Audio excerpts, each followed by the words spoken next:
Okay. Hi, everyone.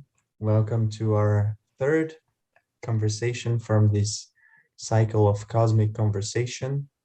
We are here to discuss about some atlases in this. Oh, sorry. I'm with the YouTube open here, so I was listening to myself again.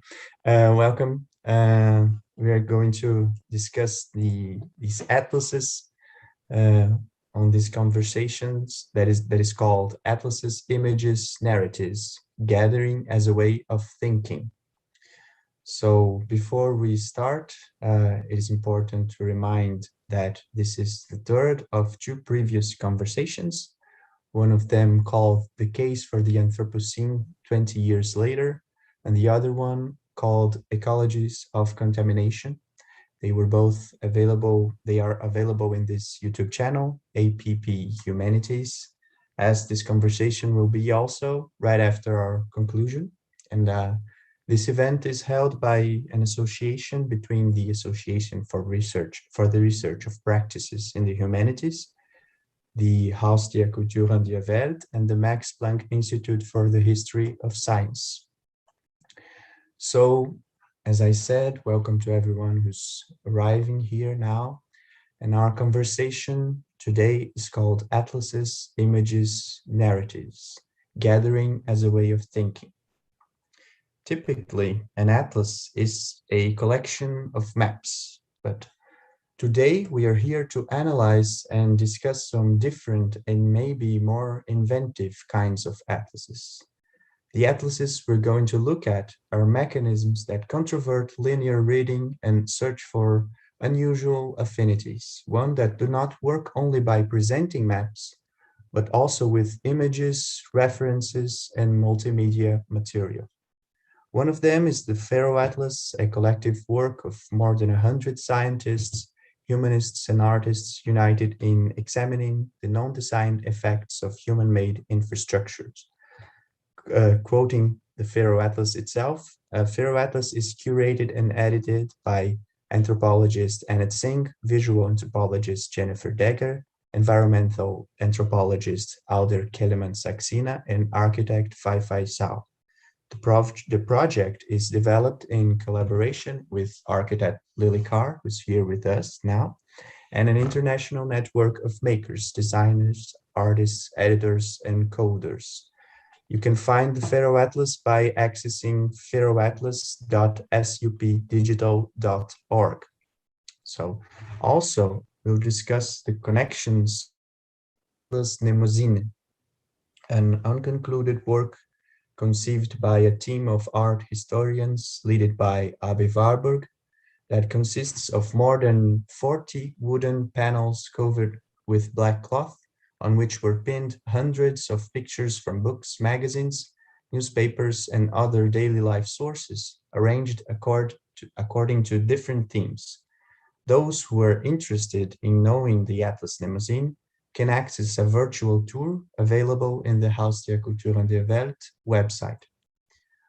For working with these unfinished knowledge tools, we, from the group of Ecology of Practices, have invited two guests who are here with us and are Anelise de Carli and Lili Carr. We are really delighted and honored to be with you here, Anelise and Lili. For those who don't yet know Lili, she's a British-born architect. She holds a diploma from the Architectural Association in London and a Bachelor of Arts in Physics from the University of Oxford, and has worked for architecture firms in London, Mexico City, and Amsterdam. Between 2017 and 2018, she co-organized Free School of Architecture, an itinerant peer-to-peer platform for testing alternative methods of architecture pedagogy. In 2018, she joined Faro Atlas Collective to develop the Atlas maps. She's currently based at the Bauhaus Dessau Foundation in Germany, where she's searching through archival materials that tell of the region's landscape transformations since industrialization. Anelise, who's here also with us, is a PhD researcher in the field of philosophy of image and visual culture, working with the epistemological and media perspectives of images, to which she dedicated her doctoral thesis. She is the coordinator of the Thought by Image Research Group and a researcher affiliated to the Centre de Recherche Internationale sur l'Imaginaire. Between 2018 and 2019, she was a guest researcher at the Institut de Recherche Philosophique de Lyon, working on phenomenology of perception and image theory. Since 2013, she has been developing collective and extra-institutional alternatives for research and teaching at the Association for Research and Practice in Humanities. And she's also actually offering a course on Aby Warburg's thinking. So if you're interested, you can also search for it at the APPH website. We're here to discuss these atlases, the Atlas Mnemosyne and the Pharaoh Atlas. And for start, I'll suggest that Anelise and Lili could make a brief presentation of both these atlases that, as you know, they had the opportunity to study and work with, and maybe tell us a little bit about their experiences with these atlases, their approximation to these tools. So I don't know if any of you would like to start. Maybe Annalise, do you want to start? Okay. No problem. So hello, thank you again. Hello, who's here with us? There's always a little bit of nightmare to talk briefly about this thing, because it's the unfinishedness talk that we're talking about. But I'll try not to get too long talking about this, because when we're talking about the Atlas Mnemosyne, there's always too many images to talk about. So I wanted to present just two of them, so we can focus on one little feature of the lots of features we can find here. My thing here, I will try to find it to show to you. It's one of this 40 panels that Leo has already mentioned. Can you see here the panel number 39? Thank you. So I'll put it just to illustrate this little story. The thing is, we're talking about the last but the most famous work of Aby Warburg.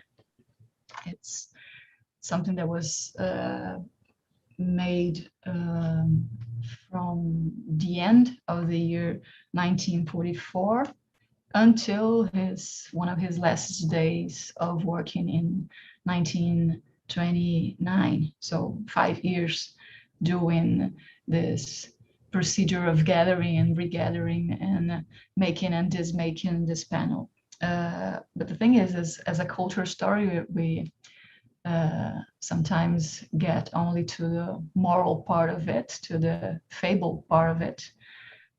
But I like to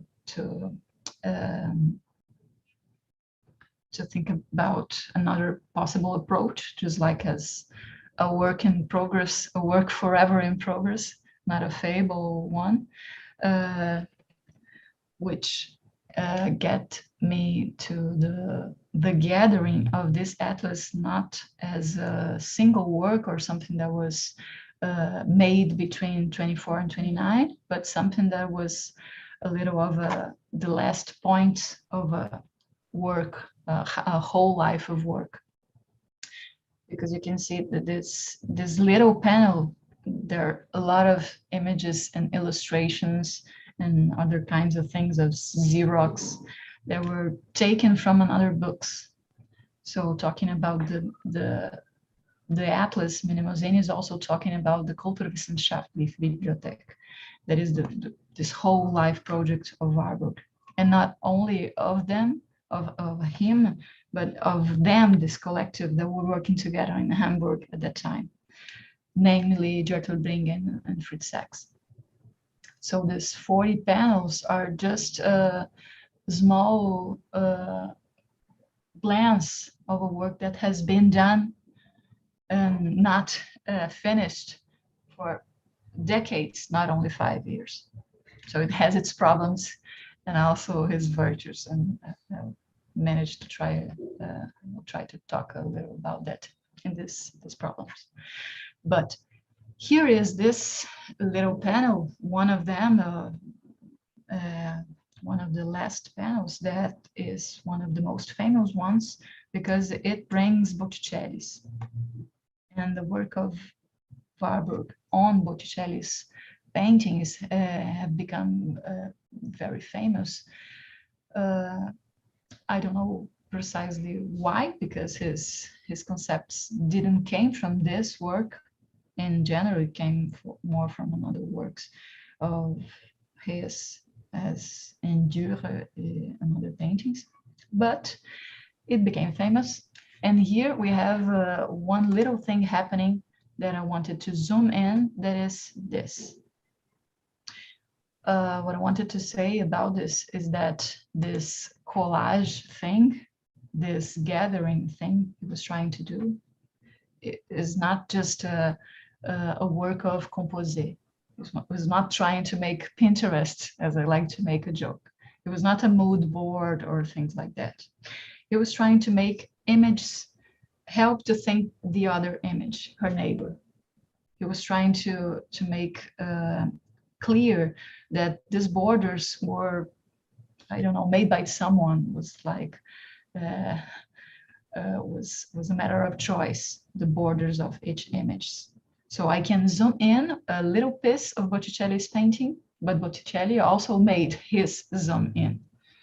And the thing is, whether we come closer or farther than imagined by an image, it produces something. It produces a way of seeing. I'll try to talk during our conversation a little about what does it mean, the way of seeing at that time, because we're in the first decades of the century, of the last century. But this little thing that we can see that is working here, or he was trying to make work here, was the effect of the detail. So if you go to the spring painting on Botticelli, you see there is here in the middle, you see the spring herself is here. But the zoom is not made on her, is made on the other two people beside her on the right part, if we see from the front. And the thing is, when Warburg make this essay of changing the focus, he somehow changes the narratives about this story. So now we can go back to the painting and search for the spring herself, but with a way of seeing that was managed by these two figures. The figure of oscillation, the figure that was blowing, the Neptune thing, and things like that. And this framing, you can see here that is literally Xerox. It has a blank frame, and this one has not. It was cutted by some hand. It was deliberately pinned on this wooden panel. And the thing is, pinned with a pin to make it possible to be pinned out of this frame.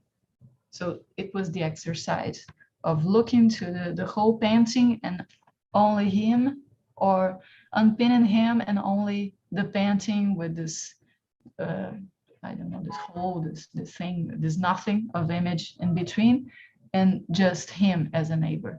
And these combinations, this exercise of different combinations, what does it produces as an effect on the meaning. So that was the what I was planning, just to make a brief title of this. I think that's enough. Lili, please. Okay. Well, having worked on Feral Atlas and having only finished, well, I suppose to some extent still working on it now, but having finished the publication late last year, I'm still very much in it. So forgive me, I'm just going to do the kind of general introduction to Feral Atlas. It's a really difficult project to present, and it's even more difficult to present from like being kind of in it. So I apologize to you and any audience members who have heard this all before, but I'm just going to do the general spiel of what is Feral Atlas, if that's okay. So Feral Atlas is an atlas that charts the paths and stories through the more than human Anthropocene. The atlas brings together at its core 79 field reports that study the unexpected, non-design consequences of human-made imperial and industrial infrastructure projects. These are projects which transform air and water and landscapes. And these infrastructure projects are human-made projects that are made to do the kinds of landscape transforming work that certain humans want doing in the interests of certain governance programs. So these works might be building bridges or roads or burning fossil fuels for energy, for instance. And Feral Atlas argues that these landscape transformations that are provoked by these infrastructures encourage non-human, which can be biological entities such as plants, animals, and fungi, or geological entities such as fire or human-induced earthquakes, or chemical entities such as carbon dioxide and plastic, to flourish on trajectories beyond human control. And I think it's worth just to touch a little bit on feral and the meaning of feral and Feral Atlas. I mean, in general, feral is a word that's not negative or positive. And in general, you could say that feral effects are all around us. You know, flora and fauna, plants and animals and beyond kind of reproduce and follow their own cycles and rhythms beyond human activities all the time, sort of regardless of human plans. So for instance, I mean, Feifei Jiao and I, we use this example a lot, you know, if an apple core is kind of discarded on the edge of a field, well, despite the plans of the farmers, the apple tree may grow. This is a feral effect. Or an example from Feral Atlas, comb jellyfish invade the Black Sea in the late 80s, early 90s,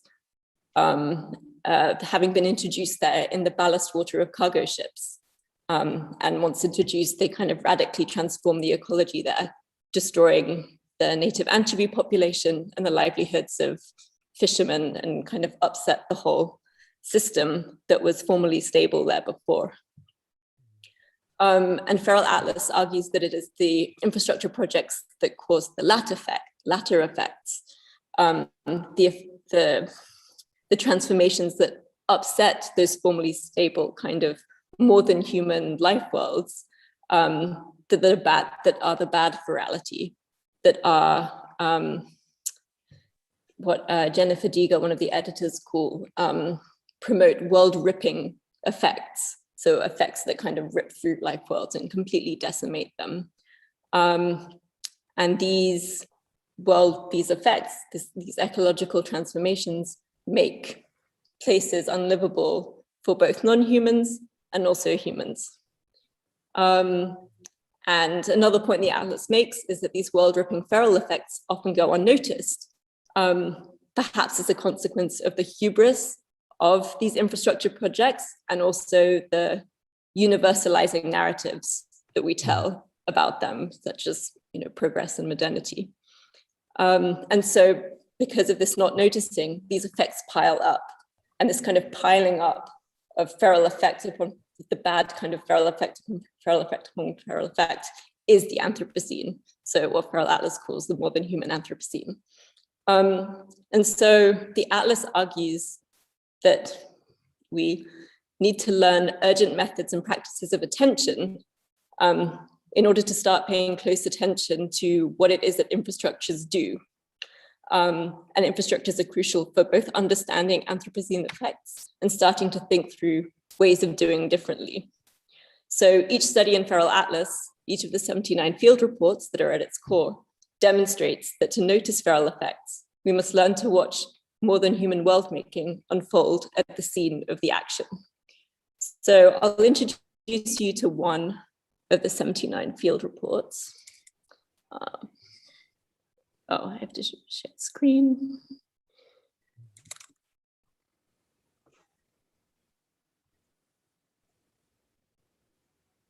Yeah, can you see that? I can see it, yeah. Great. So this is an image and a map that introduces one of the 79 field reports in the Atlas. And this report is on bee villains. And this map image was made by the author of the report, Colombian biologist Marcela Cili Santos, and myself and Anna Tsing. And together we came up with this image which introduces the work of Marcela Cili Santos. And I think it's probably best if I just read you the caption to the image and then talk a little bit about it. So the caption reads, here are some of the more than 70 bee species found across mid-elevations in Anolima, Colombia. Their diversity of sizes, shapes, and colors depicts the many ways in which bees relate with the vast diversity of flowering plant species blooming on this territory. But simplified landscapes and agro-industrial plantations are expanding, creating hostile zones for many insects and driving their declines. The animation evokes the approximate order of the bee species disappearance, with several species disappearing at once within a particular period. Apis mellifera and Trigona amalthea are the survivors. So the three of us made this map to try and describe the spatial and temporal dynamics of bee species disappearances in this place, wanting to stay with them, but also just as they have disappeared, kind of recognizing that perhaps the memory of them fades too with time.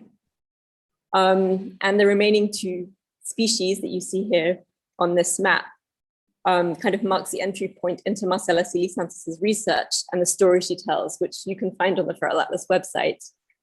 It's an incredible story, and it's an incredibly complex and entangled story, kind of telling the relationship between these bee species and their human and non-human companions in Anolima. And it's joyful and it's also terrible at the same time. And it's a really incredible story. But this is just one of the 79 reports held within the Atlas. And each of the reports is introduced with a very different kind of image. Sometimes it's not even an image. Sometimes it's, the images of all sorts of genres and styles, from paintings to photographs to animations to documentary films to, there's more besides. And also the kind of textual works, some of the reports are images, a lot of the reports are also text with images, and these texts also are of a variety of different styles and genres, because the authors are coming from very different kinds of practices, different disciplines, different places in the world, different ways of knowing and telling and kind of working with the world and observing, crucially, all of them sort of in situ what is going on. So as you enter the Feral Atlas site, you will come across all these different kinds of materials. And reading Feral Atlas really demands that you sort of learn to read and become acquainted with these different kinds of media and different ways of telling stories and different ways of kind of telling knowledges, some of which may be more familiar to you than others. And the reason for this, kind of simply speaking, is that Feral Atlas is intended as an atlas designed to kind of help us, its readers, get our bearings in this strange, kind of shockingly, sometimes unfamiliar Anthropocene world or worlds that we are in and very present in, but perhaps are unfamiliar with because we don't really know how to notice them. And another thing to say is Feral Atlas is an atlas of the more than human Anthropocene, but also, and this is something that Anna Tsing advocates for, the Anthropocene is the patchy Anthropocene. And patchiness is a huge concept that I am not qualified to go into. So again, you can sort of find this on the Feral Atlas site. But because of this patchiness, our knowledge of the Anthropocene is also patchy. And so kind of knowings of it cannot be told from one perspective or from one discipline or through one medium alone. And maybe I think I'll end just with one small quote from one of the introductory texts of the Atlas, which I really like. So the editors say, an atlas is an iterative art form, a collection of perspectives that teaches us how to look at the world. Whenever we take the time to linger over the pages of an atlas, we imaginatively locate ourselves within landscapes, both known and unknown, getting our bearings, remembering where we have been, imagining where we might go. Great. Thank you, Lili. And I'm really glad that you're here. I am already seeing our connections, our points of discussion, because when you say, Lili, when you speak about paying attention, I think almost automatically that it requires noticing something that might not be there before we propose such task of noticing. So I think that's what these both your presentations of these both atlases, I think, bring some of this necessity of paying attention to perceive, to actually achieve noticing something that might not be there before we pay attention. So, and it's really hard to make someone or something be noticed. I mean, it requires maybe a double effort to make something that is not noticed be noticed. So I think it's really a great conversation that we're going to have here, and I would like to remind our participants, or online live participants, that this is a live transmission. So we're also open to comments here. Have some question or doubt or anything you would like to share with us, with Lili and Anelise, please do, because that's what makes our meeting more rich, to really gather with everyone who's here with us. But I would like to make a quick question for you, and I think that maybe we could think about that together with this idea of paying attention. So we know that the Atlas Mnemosyne was conceived approximately between the years of 1924 and 1929, and it remained unfinished, as Anelise was saying, due to the end of Warburg's life. But at the same way, I think it remained unfinished not only because of that, and maybe we could speak a little bit about that. And in a similar way, the Feral Atlas proposes an open functioning, right, in which you can, as a participant of this atlas, as someone who explores these atlas, you can map or trace a singular course in this atlas. So can we think about these unfinished natures of such atlases? Maybe we could start by that. Okay, I'll go. I don't know. So people like to comment on the Warburg's work with the expression of ghost stories for grown-ups. You know that, but in fact, I like better another fable that is the Arabian Nights, 1,000 stories of the Arabian Nights. You do remember the story of the king of Persia, mistress being beheaded the day after meeting with him, but a very smart one, Sherazade, decided to tell a story, a night, to keep the king's attention, and thus never comes the day of her death. So I like to think Warburg's much more as a Sherazade than anything else. Yeah. And I think the Atlas, his Atlas, is somehow his endless story. And we say about some unfinishedness in this project, but maybe it's better to mention this project as a planned not to end project. In fact, we only even see this project because Fritz Sachs, not Warburg, decided to make photographs of the panels, because in fact it was not meant to last. It was meant to be a practice. And this idea that the work stopped on his death, I also think it's a little bit a fable idea, because it did not finish. It was finished to be pinned and unpinned, but in fact it was updated by the time in a way that making it become from a practice to a concept. So you see, there's a lot of a feral thing happening here on the Atlas. So this unfinishedness, it's the spirit of this, as though maybe even the aim of this, to create a project that did not have to get to somewhere, but is a project to propose a way of looking, not a way of answering things.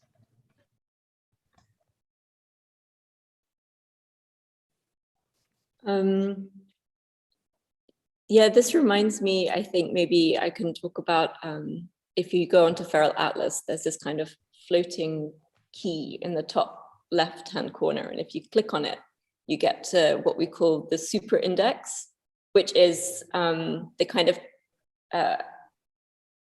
sort of categorization that the Feral Atlas team uses to organize the material within the Atlas.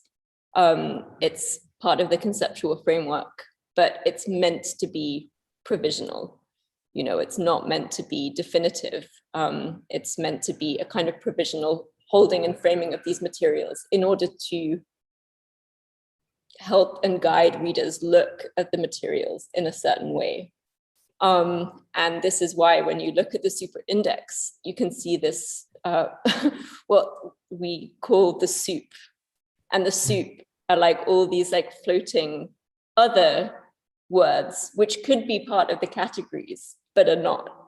And it's really, you know, an invitation to not only sort of open up what these other sort of categories could be within the Feral Atlas conceptual framework, but also to say, hey, you know, there are other frameworks there too, with which you can start to kind of, yeah, get one's own sense of the stories being told, which are very material and very concrete, but how does that sit within also your own experiences and whatnot. And there was an expression that I really liked that the team used, you know, this kind of framing as a thought experiment. I trained as a physicist, so I'm like used to hearing about Einstein's thought experiments. And when I learned that you can also have thought experiments in the humanities, it was like, oh my God, so.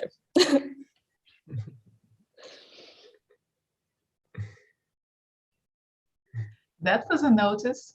That was not in the mini bio. Loved it. Yeah, that's really interesting about Lili's personal directions in life, because she's also an architecture and a physicist. So that's, I think Lili is not with us. I don't know. No, she's Can you here. hear me? Yeah. Yes. Okay. So Okay. my image is not. I'm not receiving the image, so it's fine. But yeah, I think this idea of the soup is really interesting, because I tend to understand that what guarantees there will be some sort of unfinished or maybe impossible to significate nature of certain elements is exactly the mixture. So the possibility of merging them, that's what, and relating them, that I don't know if you agree with me, but I think that's what makes something unfinishable, maybe, if this word even exists. Maybe it's because when we focus on relations, we're not on the center of the things, on the ultimate meaning. We're in fact talking about borders, and that's maybe the feral thing, that the borders are changeable and unpredictably changeable, and not scalable.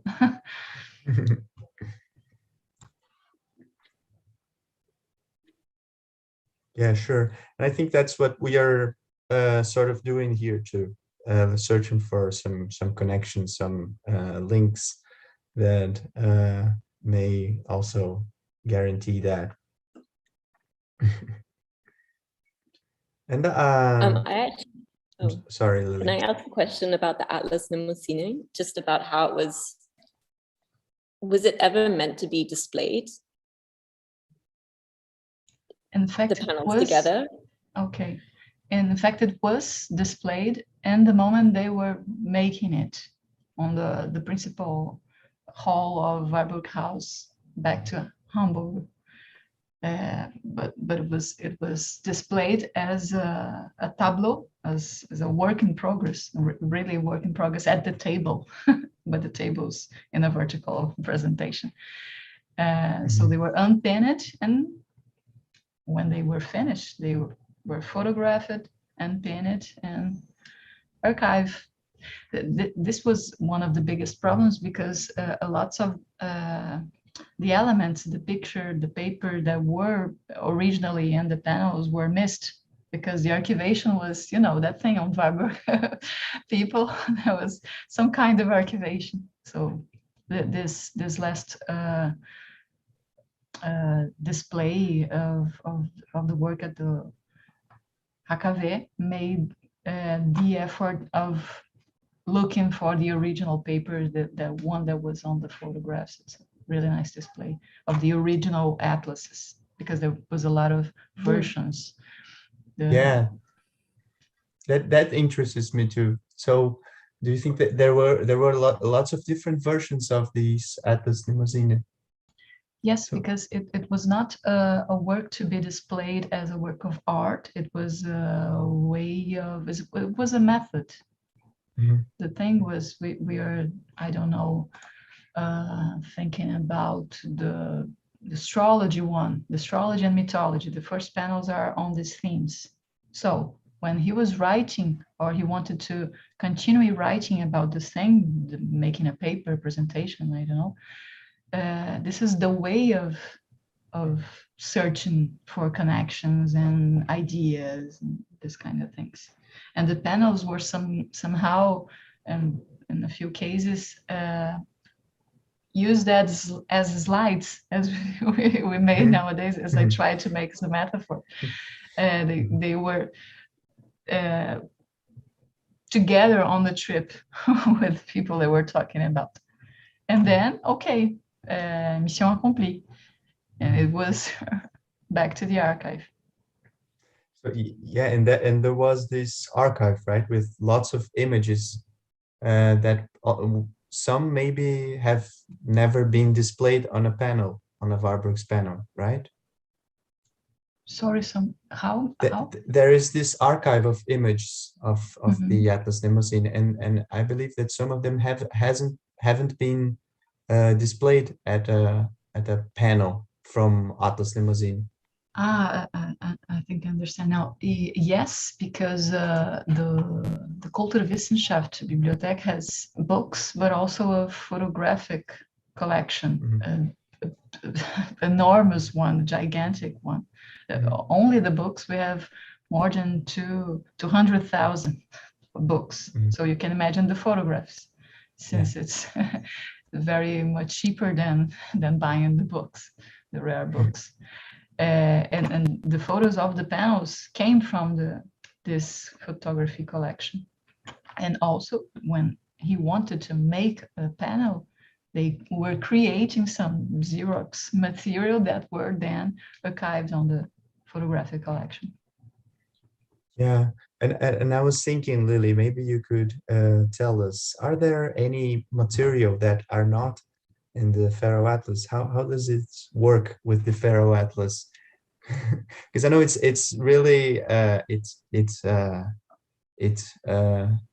englobes, I don't know if this word exists in English, like this, it gathers lots of things, but are there things that are not in the Atlas or will be added to the Atlas?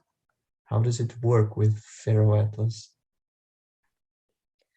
So, I mean, super pragmatically, the Atlas had to be published by Stanford University Press, which meant that it was closed. It became closed. And I think maybe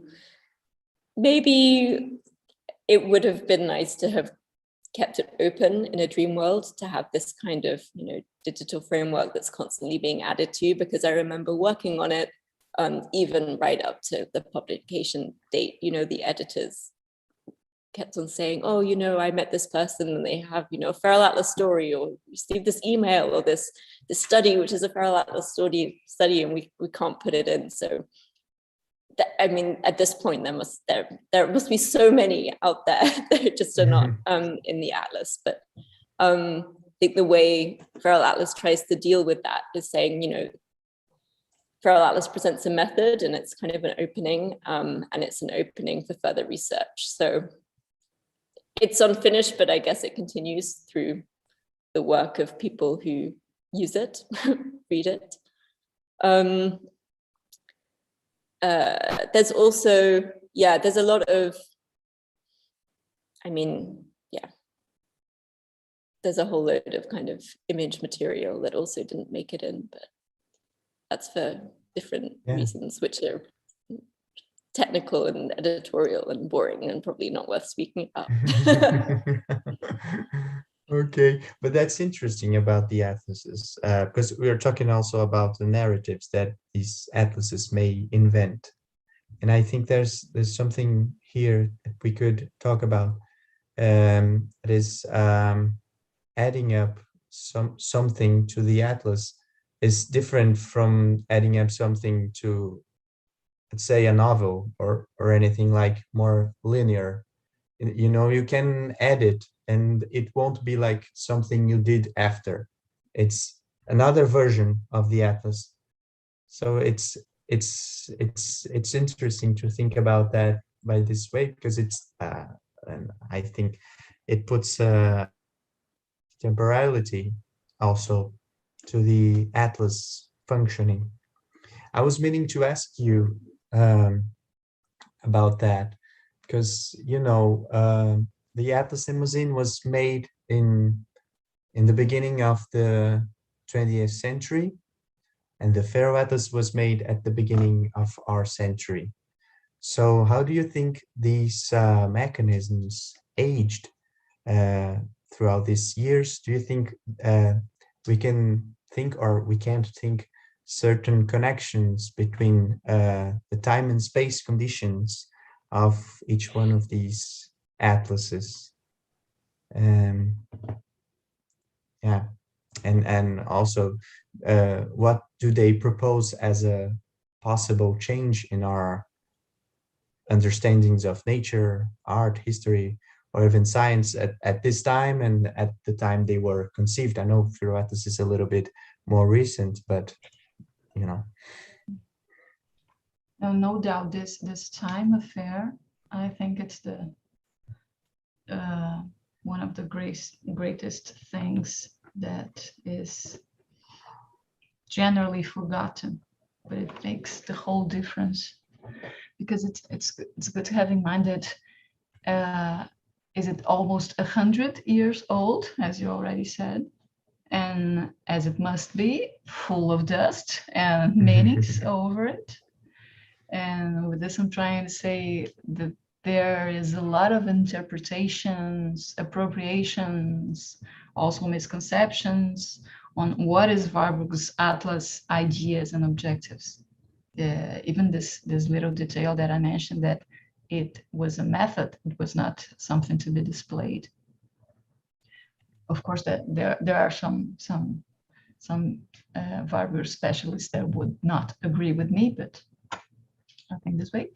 But I mean, we have to keep in mind that his or their, or the group purpose in making this, what was this purpose, and what is our own purpose in getting back to this creation. Because back to then, if you think at the time it was being making, the comparative approach was the must thing to the anthropologists. And even look into another traditions as equally interesting to think about humankind, it was something. We have to keep in mind that we are on the second decade of the 20th century, and Léo was just a boy. He that would write about the primitive mind. And Lévi-Strauss and his Pensées Sauvages would be published only 4 decades after. So there's a lot of things going on, and a lot of that was not even close to be going on back at this time. So when you look at the themes on the panels, for example, you have things just like that, the formula of emotions, universal questions, the reemerge of the antiquity in all contemporary practices, the classical tradition today. So that was the kind of question he was trying to answer with Atlas. I think we're not on that kind of questions nowadays, and I hope so. But there are some valuable things, of course, that I think that aged well. Because back to that time, it was a little bit strange that Warburg was talking about this, and I think it aged to well get to us nowadays. That is this idea that the story of art cannot be separated from the history of culture. And saying this nowadays is just like logical, and okay, we know that. But back then we didn't know as a matter of fact or intellectual fact. But another problem is to know this, but how to do this. And the thing is, he was not just thinking it should be done, but he tried to make a method of doing this. And his method was rather simple. He was studying the objects of fine arts together with the objects of profane cultures, such as coins and publicity, material, things like that. So he was trying to defocus the classical way of thinking the history of art that was not searching for the techniques, the materials used, but thinking about these fine art objects within the history of the society, and what different societies and times can be seen if we look closely at them. It is making these questions that, for example, he managed. Lili was out. I think he was. Yeah, maybe she'll return to us soon. Okay. But just to end, he was trying to make this kind of old questions, but making this, he was able, for example, to notice some traditions that came from another scenario than the classical scenario, just like things that came from culture that was the victim of colonization process. And of course, it was not on the official books, on the official theory of the history of art. They would not make this a text, a story about the art story. So it helped to think this kind of things. So what I'm trying to say is that whatever happens here in the making of Atlas Mnemosyne is valuable, interesting, but it also is a theory from the past, and as such, it has to be updated. Yeah. For example, his intentions in finding essences of emotions with all humanity in mind, things like that. Although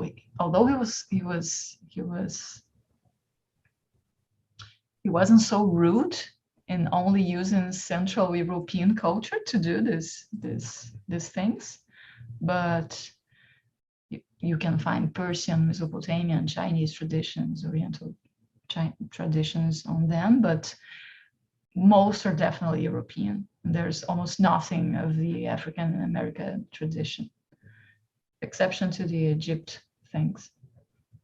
The lecture on the serpent ritual, oh my God. It's a lot of problems there. Yeah, probably. I think while we wait for Lili, I think that it works sort of as a transition work. Maybe there was at my perspective, there was something that was already signed up or pointed out there in the Atlas Mnemosyne, but there was also things that couldn't be pointed out. There was a certain limit of what could be recognized, maybe thinking about the epoch of Aby Warburg. And I'm trying to reach Lili. She anticipated that this could happen because she's having some issues with her connection. So I believe she'll join us shortly. We'll just have to be a little patient, wait a little bit. In the meantime, there's something on this time, a problem of updating Atlas Mnemosyne project that is needed to be mentioned, that the obviously immediate failure of totalizing of a totalizing project like that, with questions like that about the humankind things. This is very modern to our eyes today, the so-called contemporary, but in fact, it's also a narrative that's still alive, finding what defined the human thing, the human tradition, and things like that. And he would back then he was really trying to arm himself with the best anthropology available at the time. Warburg got a lot of Edward Tyler at that time, his contemporary. At that time, a good anthropologist, but to our contemporary eyes, a problematic one, because it was a British anthropologist with a social culture evolutionist way of thinking. And it's really from his work that comes one of the most famous ideas of Warburg, that is the Nachleben one. So it's important to, of course, think about the time he was working on this. Yeah, I think this concept of Nachleben, and maybe we could translate it as survivance, survival. And I think it's survivance. It's better. It really helps us to understand maybe. Even now the Warburg's atlases So it's really a concept that Warburg created, and maybe it can help us to understand his work, right? It's interesting. Yes. There's a lot of little episodes like that, and things that he said, for example, in his Botticelli work, that was his thesis, the first work published. He was a 25-year-old boy, and he was saying some insights that came back on this method, and he was already at his last years. And some, I'm thinking about the soup Lili told us. That has been a soup there already. Oh, Lili's here. That's nice. Great.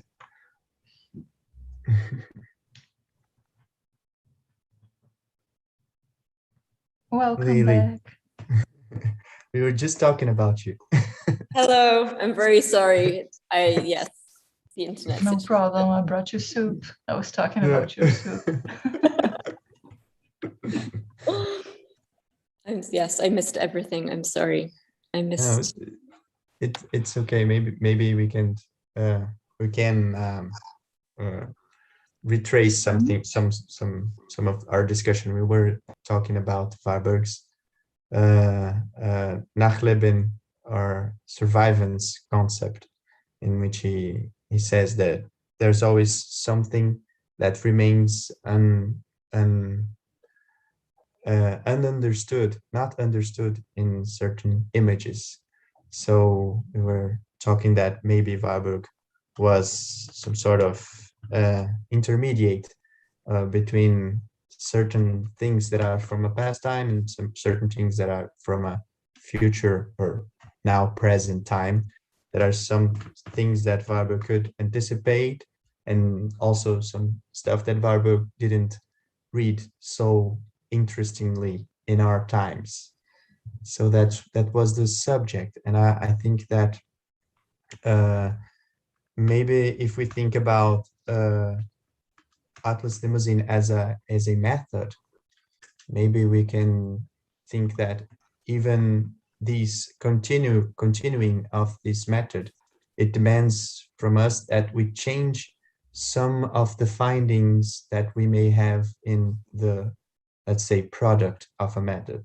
I'm thinking here that these atlases have some sort of product, some sort of production, some sort of substance that, as we were saying, frames knowledge. And maybe that's because they, that's the reason why they might have some idea of time and space specific situation. I don't know if you agree with me, because of this matter that is created with the atlases, they can be dated. So, but at the same time, they propose methods, they propose ways of seeing, of inventing or reinventing narratives.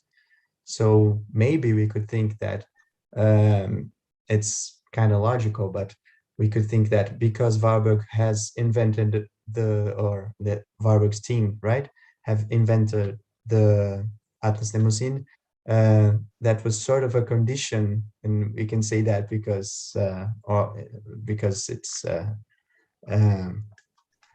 it's history, right? Because it's almost as a condition for inventing also the Pharaoh Atlas. So maybe something of a method remains there. Yeah, I really mean Feral Atlas is definitely a method. It's presenting a method.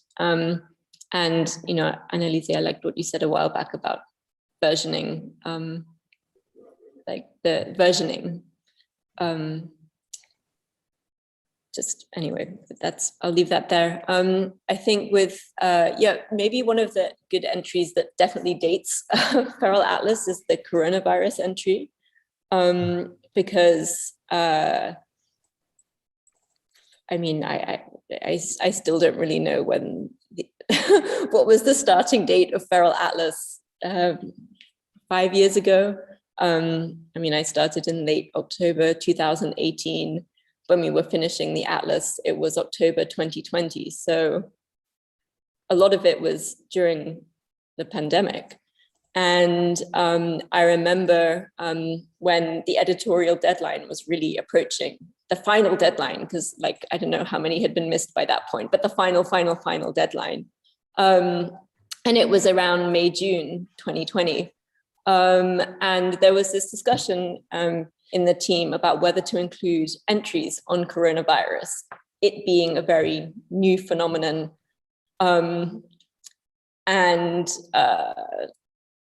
It was very much being studied. No one knew anything about this novel coronavirus at this point. And so the decision was eventually made by the editors to include as many coronavirus entries as possible. So if you click on coronavirus in the super index, you will see this kind of long list of authors. And the reason they decided to include as many entries as possible, even though some of the papers, especially coming from scholars in the sciences, it was very much like work in the making. You know, these papers had not yet been published in their journals. They had not yet been peer reviewed, yet versions of these texts or these ideas were included in Feral Atlas because it's kind of a snapshot of this momentary period of our recent history, and of like knowledge in the making about this novel coronavirus.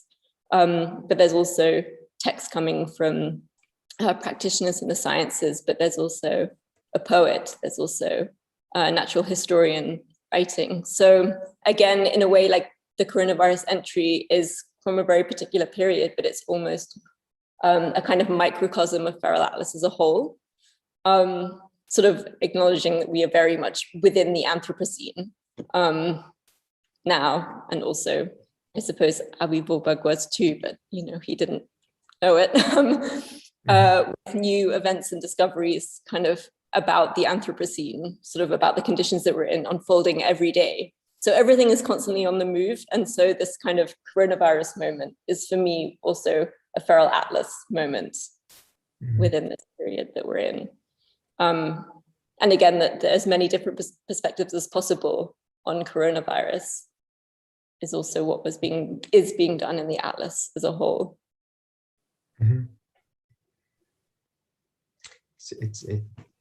Anelise, you were saying something?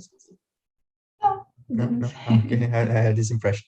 But I think that it's interesting what you said, Lili, because it puts the necessity of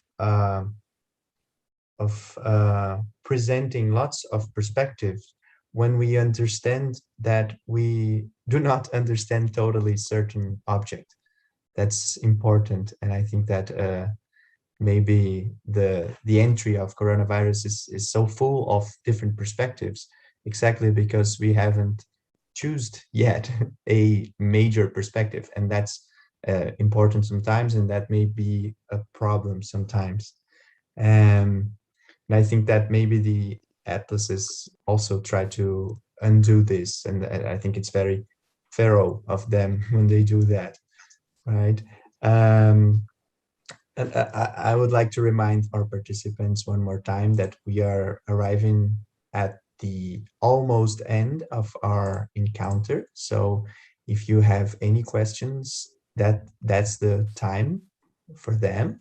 And I would like to ask a little more personal question now, because I know that these atlases can be analyzed and also inhabit different fields, can be analyzed by different fields of knowledge and also inhabit different fields of knowledge. And I would like to know what is your personal interest or point of perspective over the Feral Atlas, Lili, and the Atlas Mnemosyne, Anelise. And more importantly, maybe, what other uses or fields do you think these atlases may associate with? How can we work with these atlases, finally? Okay, that's a big one. Yeah. I saw that we received 2 questions, and I think maybe some of the things I I could say about this kind of answer. I don't know. I'll try to manage something. Just to say something, I wasn't. I now have refreshed my page, and now I have seen that there are lots of questions. Okay. Oops. Okay, lots. Frightening. Okay, so personally devoted to think ways of thinking, rationalities, imaginaries, and with my study on Warburg's, it's no different. I think it would be interesting, maybe even to match this conversation here to use one debate promoted by Anna Tsing, that is the matters of scalability. That would be a nice way to put it. She uses this word just to us to be on the same page. She uses this word to describe the ability, presumed ability of some projects that do not change no matter how big they are or where they are applied to, and scalability as a key concept to capitalist economy as well. And this term, originally a design one, from the design discipline one, appears on the moment of her thinking where she defends the necessity of a non-scalability, of a ultra contextualized ethnography, to in the intention of seeing these borders that we were talking earlier. So the thing is, you cannot just bring the idea, the original idea, for example, of the Atlas Mnemosyne, and apply it to another questions which you want to think about. And I've seen a lot of this, people applying this with different questions, not the questions Warburg used to make his draft, but other questions that are much more contemporary one.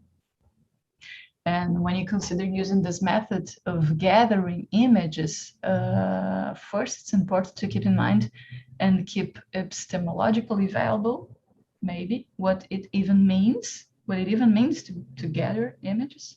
What is these images you're gathering? What happens when you bring together images from this perspective? Maybe we can think of something. You can put images together to make an illustration album or something, treating by this means images as illustrations of concepts. As for the encyclopedias of art style, photography style, they do that, such as image dictionaries. You can tell a story that could be told without the images. You just use the images in a way to better emphasize what you're saying, what you're already saying. So they are supplementary. So this is not even close to what this principle is trying to say.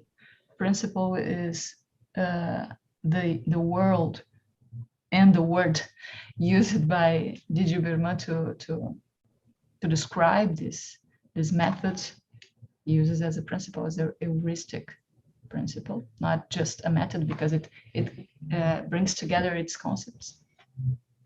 Another possibility is that, totally different from the one I've said, is that you can gather images to make the transformations that they became capable of doing when they are together. So things they were not able to do when they were apart before you gather them. And I always bring at this moment the example of the Kuleshov effect, that famous one to think about the montage on the cinema. I think it's a fantastic thing to have in mind, because it's a simple way to demonstrate how the traces left by one image can create a way of looking to the next one.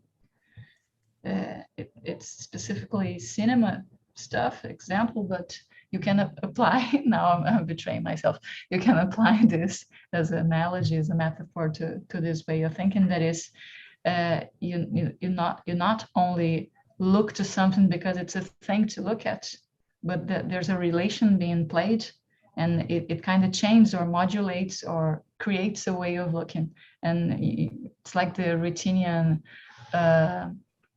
trace that gives us the illusion of movement on the cinema. It's not just simple to not see it anymore, to forget it. The cinematic thing, it's Michaud's idea of looking at Warburg. And there's something I've been working on, that is the mutual perspective thing. That is just a way of saying about this process happening. That is, you kind of learn how to see when you see at something. It's not just you keep yourself non-scavable. You change a little bit, that's the thing. So you gather a little of a ghost of this image with you when you look to another one. So you kind of create a counter perspective that is mutual from one image to another, like that example I gave pretty briefly when I showed the panel of Botticelli. I think that's it. Yeah, it's really interesting for understanding history, because it's not a simple linear understanding of history. It's like superposing layers of history, and when you look at a previous event, you sort of look also look to all the events that are in the middle of it. And I think that this may be what Walter Benjamin says when he talks about the dialectic image. Cristina Ribas has a question that is a little bit about that, but we can move on to that later. And Lili, I also would like to hear from you about the usages and the possible areas that Faro Atlas may be used, and also about this mechanism of Faro Atlas, how it can be operated. Yeah, I mean, I liked what Anelise said, you bring the kind of ghosts and traces of the images that you've kind of seen with you when looking at other ones. And this is what Feral Atlas is also trying to do, it's trying to bring things in conversation with each other, but also to respect the fact that these things might not necessarily agree. Maybe that there is a lot of difference there, and actually acknowledging that difference is also really important, because there are kind of epistemological and ontological differences in how we kind of know and understand the worlds that we're in, and still to be able to kind of dialogue across these differences is an important step to make, in also kind of like making new knowledge about the worlds that we're in. I mean, I have a kind of anecdotal story, which talks about actually how what sort of is literally kind of placed next to what, say, for instance, in montage or in an exhibition space, is really important and really matters, to be attentive to what is put in conversation with what and how. At one point in late 2019, Feral Atlas was asked to present 2 exhibitions. One the Istanbul Biennale, one the Sharjah Architecture Triennial. And I can't remember for which exhibition this was the case, but it's talking about how, what goes where in the space. Because there are a lot of audio pieces in Feral Atlas, should the audio pieces be played out loud in the space, or should they be on headphones? But of course, you can't play an audio piece in the space, because that forces it next to other materials that, these materials haven't been asked if they want to be next to this piece. And, you know, there was one particular painting by an Aboriginal artist, Russell Ngadiali Ashley, which is a painting of cane toad. You can see it on the Feral Atlas site. I think these like images there needs to be a lot of respect in working with images, being attentive to who made them, why they made them, what they're trying to tell through making them, and also what they themselves tell. And kind of another anecdote, which kind of speaks to similar things, like I sort of made or composed like quite a lot of the image materials in the atlas. And a lot of them are kind of from found materials from elsewhere. So for instance, an illustration that introduces a field report is maybe using a kind of scientific diagram that's coming from another paper. And in order to kind of make these introducing images to the report, I was working with the editorial team, but also the author of the report. And it was really, really hard. It took a lot of time to just make sure, especially with the natural scientists, to make sure that there was a kind of artistic, maybe, and sort of aesthetically pleasing expression of the particular kind of, I don't know, spatial dynamic element we wanted to kind of highlight within the story. But there was also really sort of scientifically precise and accurate. And sometimes it was from my perspective, the tiniest thing, but from the author's perspective, the biggest thing that really was kind of hard to get right. Yeah, and Leo, you asked about, kind of how I came to Feral Atlas. I mean, I came to Feral Atlas as an architect, so as a designer and a maker. But, there were, as you said in the beginning, artists, coders, people from all sorts of disciplines, all sorts of practices. And this was the most rewarding thing, but also the most challenging thing, was kind of learning the process of, we call it transdisciplinary collaboration. Kind of going through that process, you sort of realize very quickly, like, how little we know of each other's fields, of each other's kind of situations, which is, in terms of principles and ethics, but also kind of language. And this is visual language too, and textual language too. So yes, it's not a case of just putting things together. There has to be, I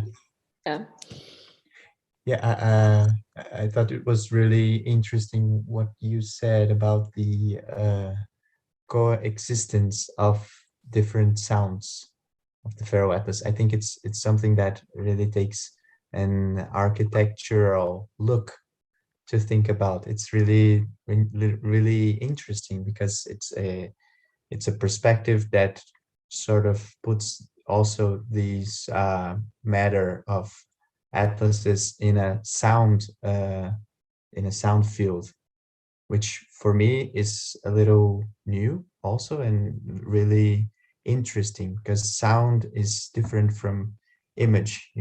Sound sometimes can be more invasive, and it's something that you cannot choose, for example, not to listen to. If something is going on, you cannot think, I'll not focus on that, and I'll only look for this image right in front of me, or anyway. But so I think it puts, and that's the reason I think why the Feral Atlas is interdisciplinary. I think it's necessary to think differently about an atlas.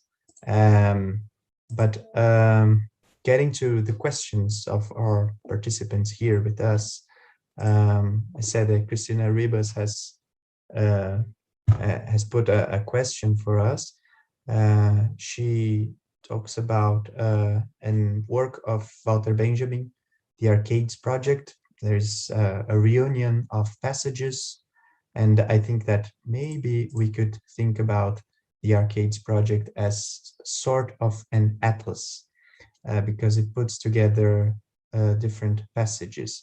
But what's really interesting about amongst other things, about these passages work is that it's composed only by words, right? It's only passages, textual passages. So it's an atlas of words.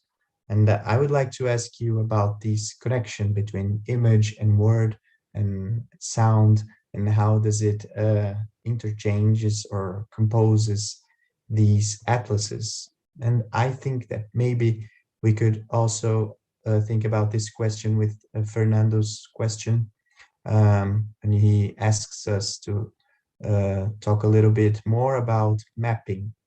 Does every, in Fernando's words, does every atlas map something? If it does not use maps that aim to represent Earth like traditional maps, what are they mapping? So maybe we could think about that a little bit. Okay, I mean, sorry. Oh, no, go ahead. I was going to say I can answer the mapping question and then maybe speak a little bit to the please. next image sound thing. So I mean, I think maps our position in Feral Atlas is maps can be many things. They're not just this top-down view. They're not just a GPS location. They are, they do many things, but they come in many different formats. And I think it's important to kind of start with what a map does, rather than what a map kind of looks like, or even what like the intention is. You know, what does a map actually do when you read one? You know, okay, first of all, maps make things visible by directing our attention towards them. And so they direct our attention away from other things that might not be so visible or invisible.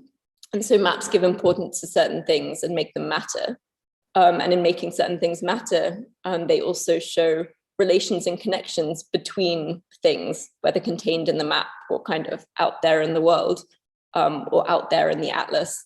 And these connections can be spatial connections or temporal connections, or, you know, social connections, social relations.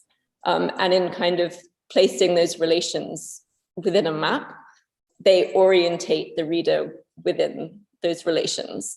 So, and in doing that, they kind of make the things that are related, I suppose, knowable and quantifiable in a very particular way, from the perspective of the map. And so it can also be a device for kind of creating distance, but also bringing one close. This is very abstract, and I'm being abstract for a reason, because I think with Feral Atlas, we really wanted to open up what a map is, and what it is used for. But yes, fundamentally, map puts you, the reader, in relation to things.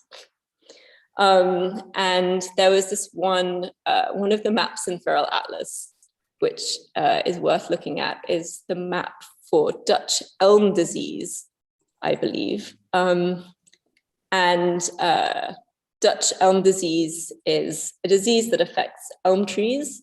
And it's a particular pathogen that's carried by a beetle, which I can't remember the name of the beetle, an elm bark beetle, so a particular species of beetle that lives on elm trees and carries this pathogen with it. And elm bark beetles, they kind of burrow through the bark of elm trees. This is where they live, this is what they do. And as they burrow through the bark, they kind of shed this pathogen which infects the tree, and the tree dies. But these kind of pathways that the elm beetle makes are visible on the surface of the tree. Like if you're walking I was walking in a forest in Belgium recently, and yeah, I was like, oh my gosh, like we spoke about this in Feral Atlas. This is this pattern, this is elm bark beetle right here. And one of the questions the Feral Atlas team asked very early on in thinking through what is a map, the question was asked, well, why can't the trails left by these elm bark beetles be a map? So, and maybe to this is me kind of throwing this out there. Maybe it's a stupid question, I don't know, but you know, humans make atlases. Can non-humans make atlases?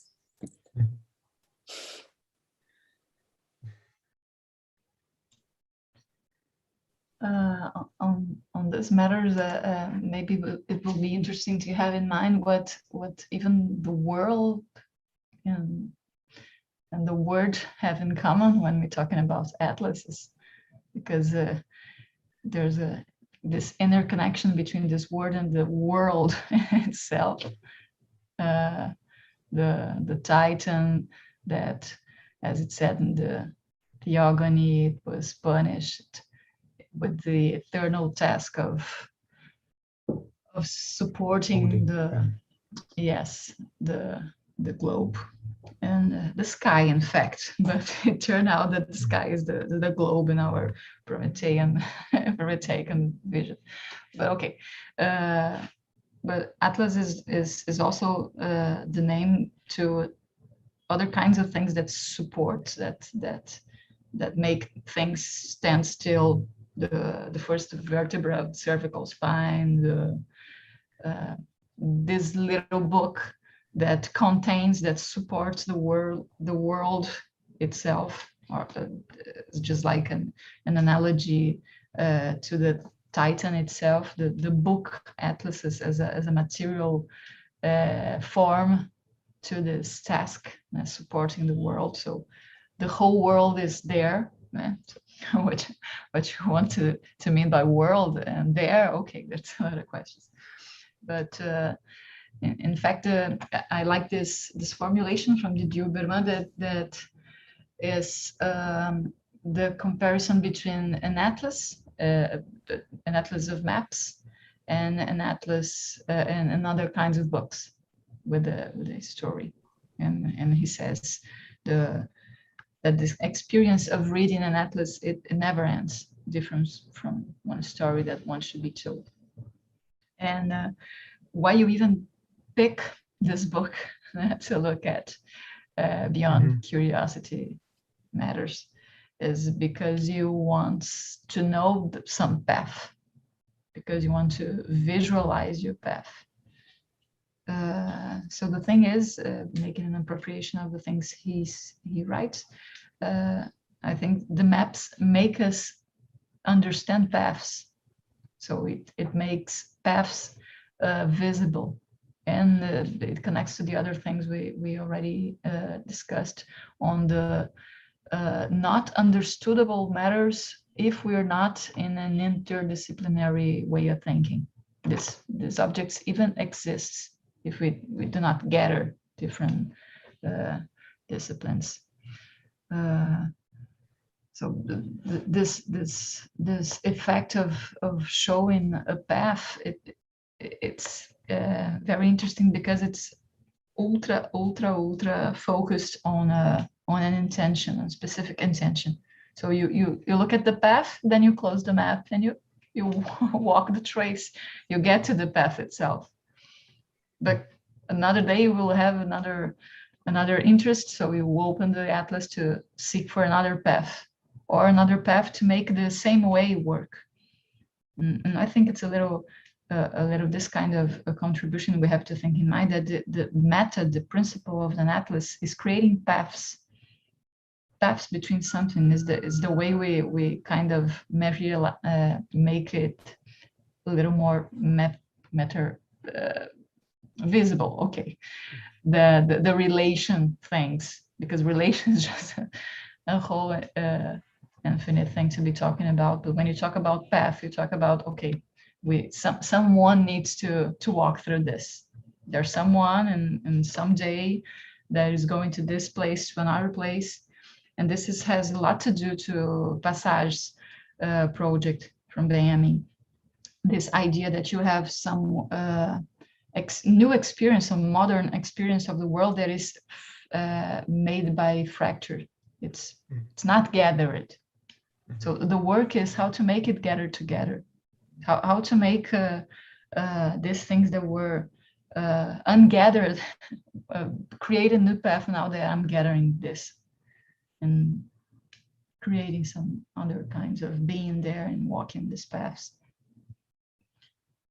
So interesting to hear you, because you both, because I was thinking with Anelise about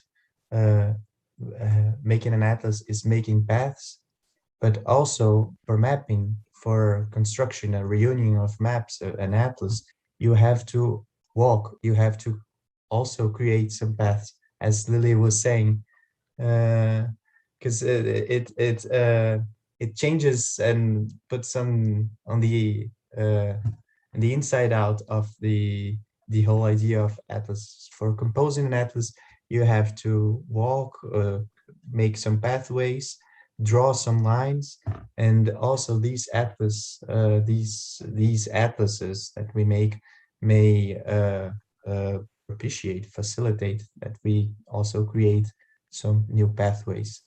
And it's really, really interesting to hear you about this. I was hoping we would start and finish this conversation with some questions answered, but I leave it with other questions like this one. What is a map? How can we understand what is responsible for creating a map? Thinking about the image that Lili brought us about who or what can create maps, and who or what will also understand it as a map. So it's really an interesting game that we have here. Well, we're reaching the conclusion of our conversation here. So I would like to ask you,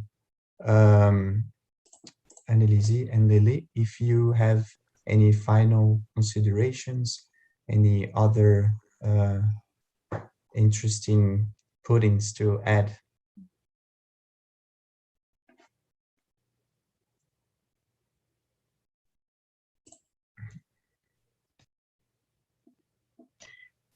Maybe a little point that we didn't reach yet. There was a lot, but this is an important one, that is the incarnated feature of the method. Because when we, how can I say this? When I think about maps and paths, maybe it's easy to think about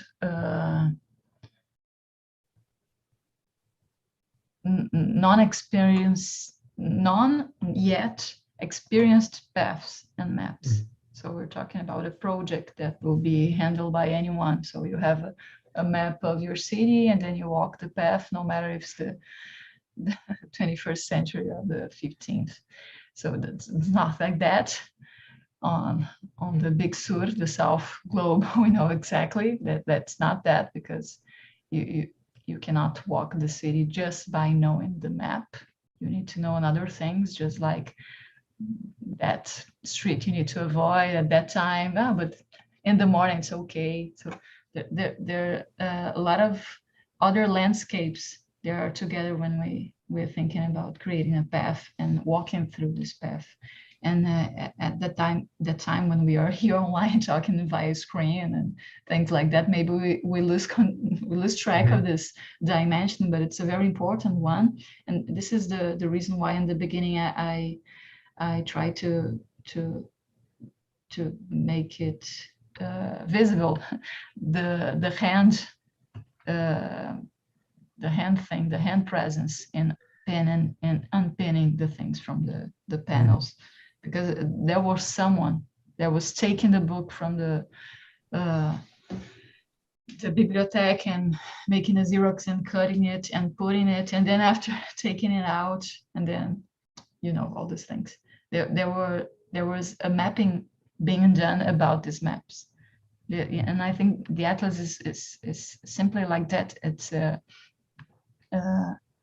way of touching these paths. You can have an atlas principle, just like, as we said, a work like Benjamin's passages.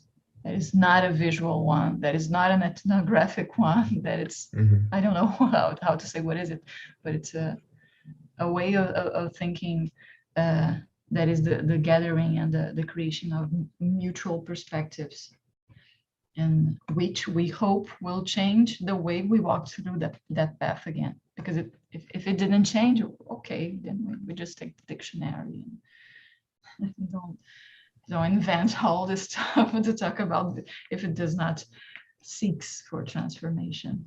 That's the thing we're seeking, aren't we? I like what you said about the hand spinning, because yeah, I mean, somebody is giving you a map, or you found it somewhere. And it's probably, it's on a shelf next to other things. And also it has a, it's not just the path, like it has a caption, it has a legend. It has like some kind of coordinate system, whatever that may be. So, totally. Yeah. So thank you very much for being with us here and now. It was really a very interesting conversation for me. I'll leave, as I said, this conversation thinking about many other problems, troubles that are really interesting. So thank you very much. And I think our audience is also very thrilled with our conversation. So for those who are with us till the end, I'll leave the invitation to check out the other conversations that are available in the association's YouTube channel, APP Humanities. There are really interesting things there too. And that's it. Thank you and see you next time. See you in our next conversations.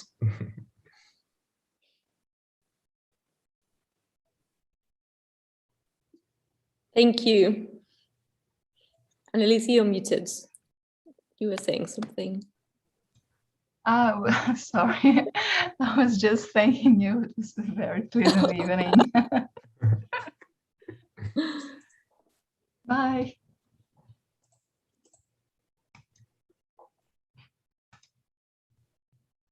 And it's finished on YouTube.